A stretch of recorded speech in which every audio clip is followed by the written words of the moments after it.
Hello and welcome to the third Q&A session for the affiliates program at the Players Lottery. My name is Sam Brown, Marketing Director here at the Players Lottery. Today we're going to take you through some Q&A which was in response to the third of our affiliate webinar presentations posted on Friday 15th of March. If you haven't seen that already, I would suggest you watch that webinar presentation before attempting to watch the Q&A session. It should just make a little more sense. The first of the topics today was based on our new e-marketing solutions product called eMarsis. During the webinar presentation, I showed you numerous examples of the decision-based program and how it will address things like customer registration, buying tickets and so on. In response to that, we've had numerous people asking us how we deal with upselling players from draw 1 to draw 2. Will we be persuading players within that program to buy more expensive tickets and so on, various iterations of the same topic. So in response to that, the answer is absolutely yes. So the examples that I gave you were just some of tens of programs that we're developing in-house in order to manage the customer life cycle all the way through. That customer life cycle will obviously begin with completing the registration process, confirming their email, verifying the player's account. At that point in time, we'll promote them to buy tickets, we'll promote them to join groups, set up groups. And then obviously subsequently from there we'll manage all additional life cycles, so upselling the player into bigger and better tickets, cross-selling them across to different draws, making sure that we manage players who are at risk, players who have shown decreasing activity, or shown a tendency to perhaps be visiting the site less frequently, and then all the way through to managing players who are lapsed from the program, trying to win those players back, trying to find the motivations that cause them to interact with the Players Lottery to start with, and how we can bring them back into the business. All of this is done not in a specific and campaign managed way, but on a very bespoke personal level. That really is the beauty of the eMarsis system. It's able to spot a player's activity, spot how that player is interacting with the website itself, and how they're interacting with things like their ticket purchasing, how many people they've got within their Share the Wealth network, using opportunities to tell them how their network's growing and giving them examples of how they could improve that network growth. So there's no real fixed program for how we will deal with players collectively, but very much an individual, personalized set of campaign messages which manage the entire life cycle of any customer you send to us. So just to reiterate, the point of us introducing this to you guys is so that you're aware. When you bring traffic to the Players Lottery, we have an extremely well-designed retention package to manage that player all the way through their life cycle.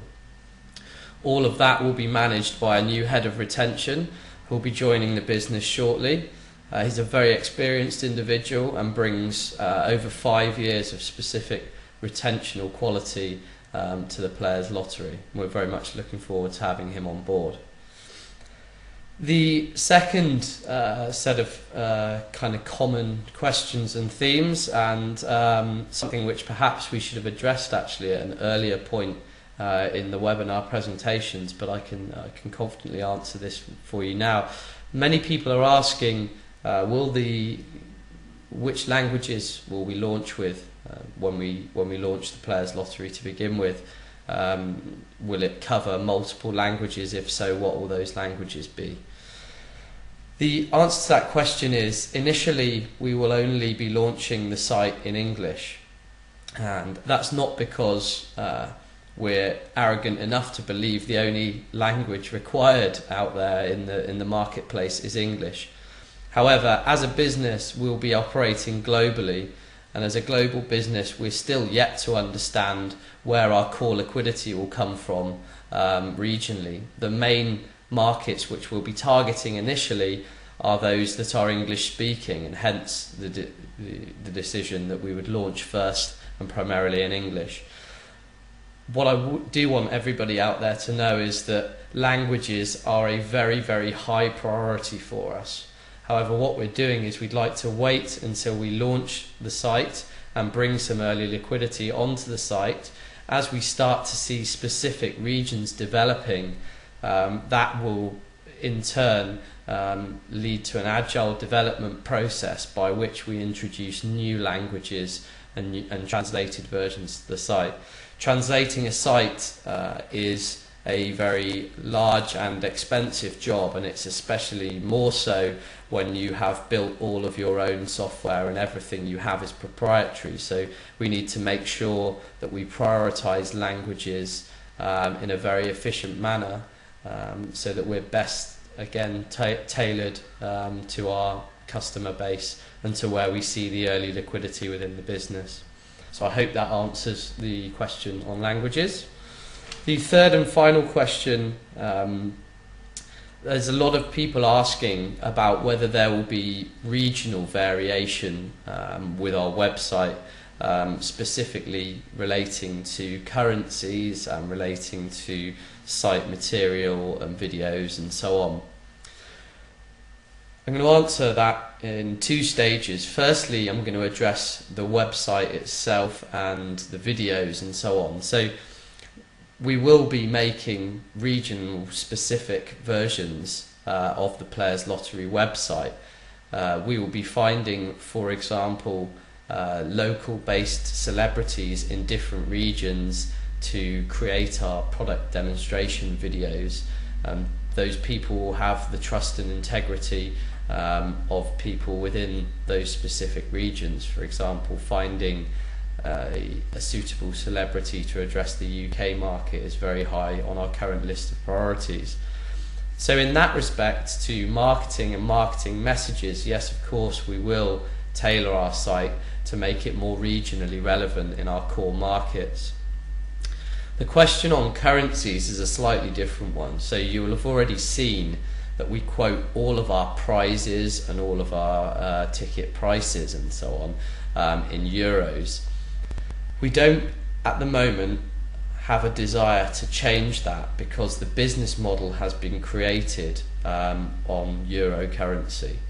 For us to constantly be updating that to specific currencies for each territory based on FX fluctuations would be a little impractical. However, what I can tell you is that when players are going through the shopping cart process and when they actually come to transact and purchase their ticket, they will be shown the price of their ticket in the currency of their local banking option. So whichever banking option they're using, if it is, for example, GBP or Canadian dollar, they will see the exact translation of that price into their local currency. So they'll have full visibility of what they're paying in their home currency. So that concludes the majority of the questions that we had from the Q&A session today. If you have any further questions, please email them in to affiliates@theplayerslottery.com, and we'll be back again in a couple of weeks' time with another affiliate webinar presentation followed by a Q&A. Thank you for listening.